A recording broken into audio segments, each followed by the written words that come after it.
Hoje, meus caros ouvintes, lá passou mais uma semana e andamos por aqui sem perceber se o verão vai prolongar a sua estadia ou o outono vai fazer check-in. Para todos os efeitos, faça chuva, faça sol, a estrada regional prossegue. Na última reportagem, o foco da nossa viagem foi algures pela freguesia da Ribeira da Janela. E, no entanto, ela começou ainda no Porto Muniz, no Mirador da Feijão do Barro, e terminou já na freguesia do Seixal, na Praia da Laje. Resumindo, primeiro vimos as vistas deste miradouro, percorremos a regional até sair na Ribeira da Janela, onde apreciamos os ilhéus da Ribeira da Janela, cartão de visita da freguesia, e mesmo junto a eles a nossa pernoita, o Parque de Campismo do Porto Muniz. Fomos visitar a Floresta Misteriosa do Fanal e, pelo caminho, como bateu aquela fumeca, fomos ao snack bar O Negrinho, que é também mini mercado, e aproveitamos para devorar um pregão, beber uma ponchinha e ainda comprar o essencial para uma churrascada que eventualmente não se realizou. Já vos vou contar. No Fanal andamos perdidos por entre um nevoeiro e o Fuminhas ingeria acidentalmente um cogumelo selvagem e imaginou um casamento por ali. E eu fiz uns quantos mamilhões ao escorregar por entre as várias buzeiras e lameiro que íamos encontrando. Na descida o tempo havia mudado, o sol imperava por toda a costa norte da ilha e fomos rumo ao Atlântico, atravessando a fronteira entre a Ribeira da Janela e o Seixal, visitando a Praia da Laje.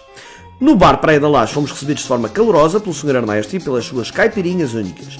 Provámos o camarão com uma molhanga fantástica, o picado de polvo magnífico e de ilustres lapas a fumegar de calor e de sabor 5 estrelas. No sentido inverso da Praia da Laje, na mesma rua, encontramos o Las Caraíbas e, meus amigos, não é por acaso que esta praia é também conhecida como Praia da Jamaica.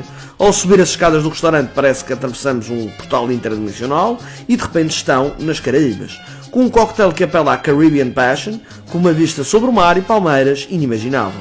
Melhor, só mesmo acompanhados do idílico picado de atum, que derretia na boca, temperado com molho de sementes de sésamo, vinho madeira e segredos bem guardados da casa. A sobremesa deu o toque de céu e ali ficamos a desfrutar o resto do serão, aproveitando a música, a noite quente e os coquetéis que desciam solenemente. Keep them coming! Não parava de dizer o Scooby-Doo. Para dali sair foi um 31 de todos os tamanhos. O Scooby-Doo queria dançar rumba com uma das turistas que lá estavam, mas esqueceu-se que tinha os pés do tamanho da Avenida do Mar e pisou por 2 vezes a austríaca. Por sua vez, o Fuminhas fazia sorrisos para uma inglesa na mesa do fundo. Para quem não sabe, ele é MIP. Para além disso, já ia no quinto cocktail. Qual inglesa? Aquilo era uma sica, com o LED a fazer reflexo. Minha Nossa Senhora da Jamaica. Confesso que a noite foi atribulada e vou tentar resumir. Ao chegar eu não tinha a tenda pronta, porque me lenguei, enquanto que os outros montaram e eu dormi num saco de cama, mesmo na relva, entre as tendas. O Paulo de Luma adormeceu no carro e por lá ficou. O anão zangado, depois daquelas horas todas a conduzir, foi à casa de banho do parque e nunca mais voltou, acordando de manhã lá. O Fuminhas, à meia-da-noite, decidiu acordar o Scooby-Doo para irem fazer a churrascada, até aí tudo bem. O esquisito foi ao acordar ir à zona do churrasco saber deles e estavam os dois a dormir com o carvão a fazer da almofada. Por um momento pensei que estávamos a assistir uma versão do filme A Ressaca, em madeirense, a Azoada. Que vergalhada! Finalmente, no Tonicha, começamos a nossa jornada com destino ao Seixal, com a coluna no máximo, a ecoar a fazer o que ainda não foi feito, da lenda Pedro Brunhosa. Siga JM, rumo ao Seixal. Mal ultrapassamos a placa que nos indicava a entrada na freguesia do Seixal, o nosso olhar dirigiu-se para as Serras Verdes que ocupam com uma dimensão inacreditável a zona alta desta região. O Paulo de Lume, que vem de outra geração, toda muito ligada às redes sociais e aos tic-tacs e toc-tocs desta vida, ao vislumbrar uma espécie de moldura enfeitada do género postal, pedi para parar para fazermos um vídeo para o programa, e assim foi, belíssimo. Após esse mirador, ao entrar no carro, o calor era absurdamente insuportável, havia chegado a hora de nos molharmos, e nada melhor do que visitar as piscinas vulcânicas do Seixal. Na descida rezamos aos santos todos, porque aqueles travões já não são o que eram, e a descida para as piscinas parece o caminho do monte, ou pior. O Fuminhas já estava nervoso, porque ainda não tinha comido. O Scooby-Doo virou-se para ele e disse: rapaz, lá para baixo, agarras num canivete do anão zangado e tentas apanhar umas lapas. Não senhor, não senhor, estamos fora da época, ou querem ver os verdinhos todos a perseguir o Tonicha. Ao chegar às piscinas é impossível não se deslumbrar com as nossas origens, enquanto ilha, no seu estado quase intocável. Eu decidi refrescar-me e confesso que sou conhecedor da melhor estratégia de entrada nas piscinas. Primeiro, mais fácil é entrar por aquela janela rochosa, que faz lembrar uma gruta, descer as escadinhas que fazem o acesso ao mar. Quando chegarem ao seu fim, não confiem no vosso equilíbrio, vocês não são acrobatas e não têm o pé com relevos que promovam atrito, a não ser que tenham fungos. O truque é sentarem-se no último degrau e deixarem deslizar-se como sabão azul. Assim não há lapas, nem mamilhões, nem tunas Ribeira Brava Câmara de Lobos no meio da cremalheira. Após a entrada, é aproveitar para descontrair cada músculo, cada tendão, com o olhar a passear por tudo aquilo que rodeia, absorvendo o melhor que a natureza reservou para si. Eu vou dar um spoiler, há peixinhos que vão limpando as peles mortas dos pés, que faz alguma impressão no início, mas depois vai ficando melhor. Após essa mergulhaça começou a subida, e ainda bem que não arriscamos muito com o Tonicha, porque tenho muitas dúvidas de que ele conseguisse ter força suficiente para subir. Uma coisa é certa, à primeira todos sobem até ao dia. Lá ele tentou subir enquanto fazia aquele e a única maneira foi tirar o Fuminhas e o Scooby-Doo do carro para aliviar peso. E olhem, vão com o Armando, metade a pé, metade andando. Na esquina depois da ponte, lemos todos Banzeiro. Banzeiro? O que será este espaço? Pensem para mim. O espaço, denominado Banzeiro, assim o é, pois herdou do mar Banzeiro, expressão do norte da Madeira, que significa um mar que aparenta estar calmo, mas que rapidamente mostra a sua braveza.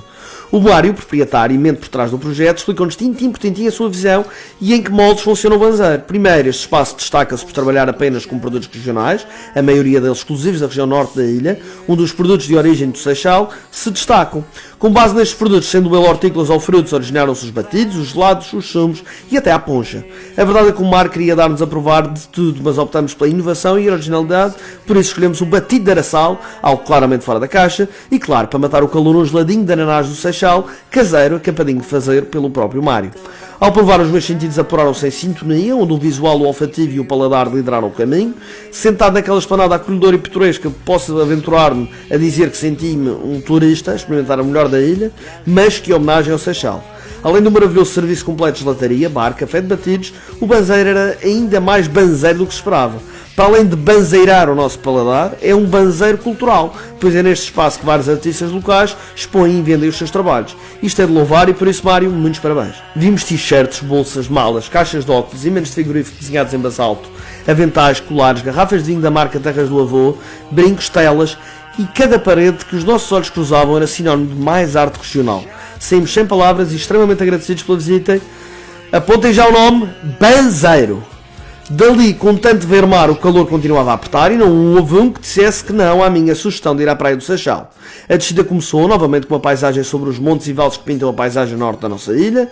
Voltamos a atravessar vinhas sem fim e rapidamente tornava-se um jogo de obstáculos, tipo jogo da cobra, dada a quantidade de carros de rentacar, cada um a fazer manobras originais, impulsionando novas leituras ao código de estrada.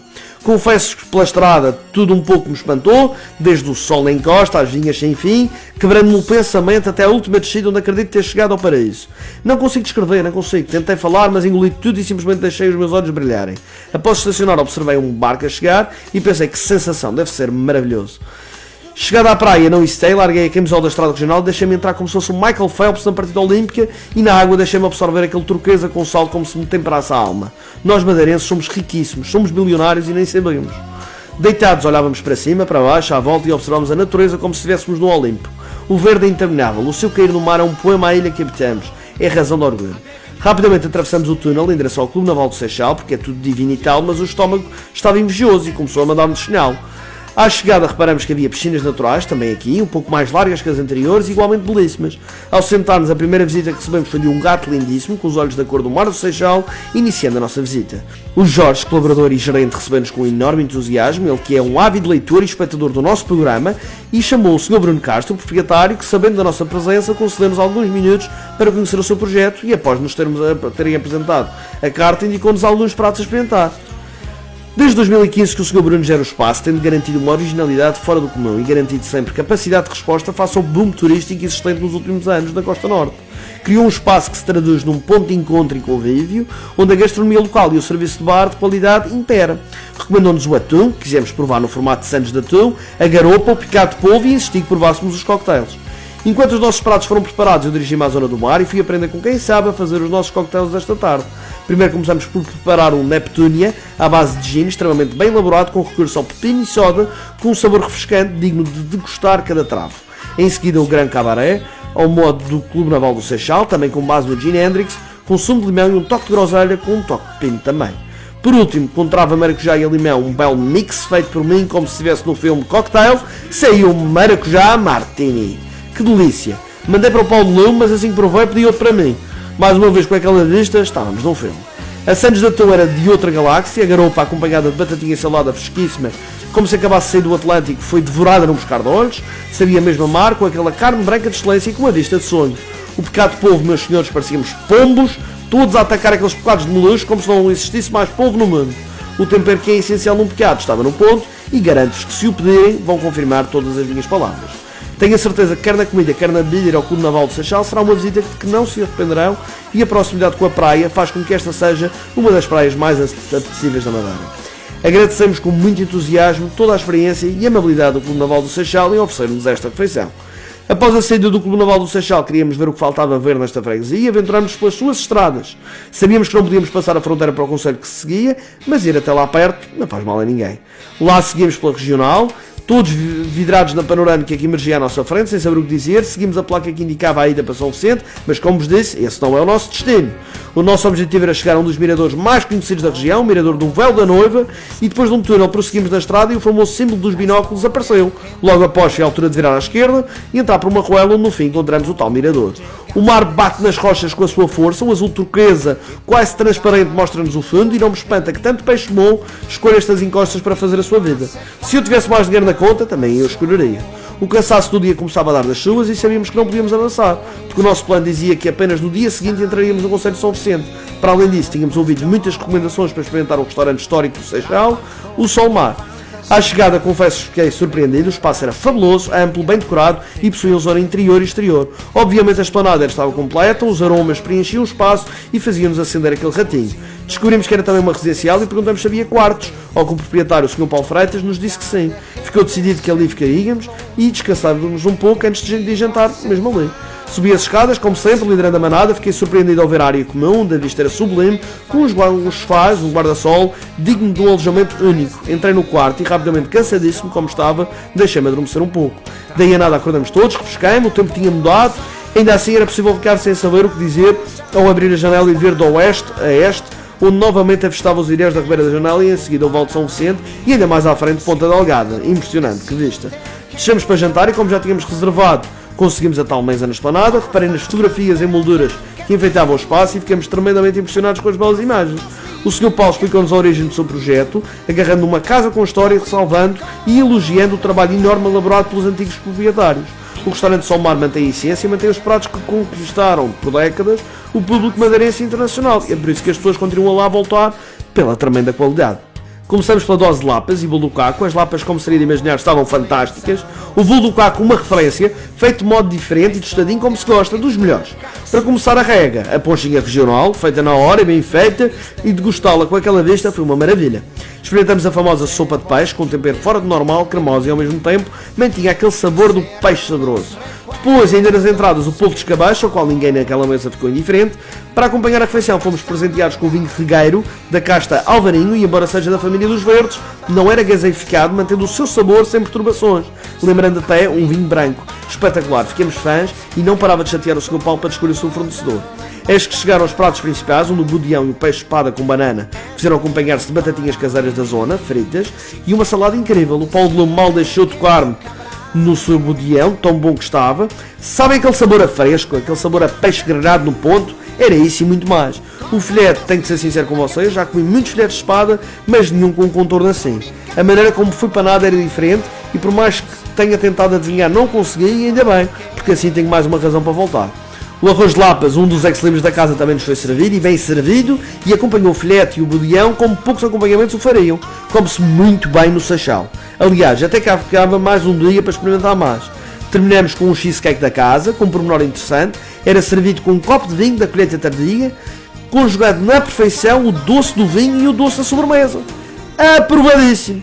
Agradecemos com enorme entusiasmo ao Sr. Paulo e finalmente encerramos o nosso dia no Seixal, dirigindo-nos àquele fabuloso quarto, ideal para passar a noite e ganhar forças para enfrentar um novo dia, desta feita no novo concelho São Vicente! Estão prontos para o que vem aí? Parece que o Arraial vai voltar mais cheio do que esperava. Para a semana não percam, porque em São Vicente é até ficar dormente. Siga, JM! Até para a semana!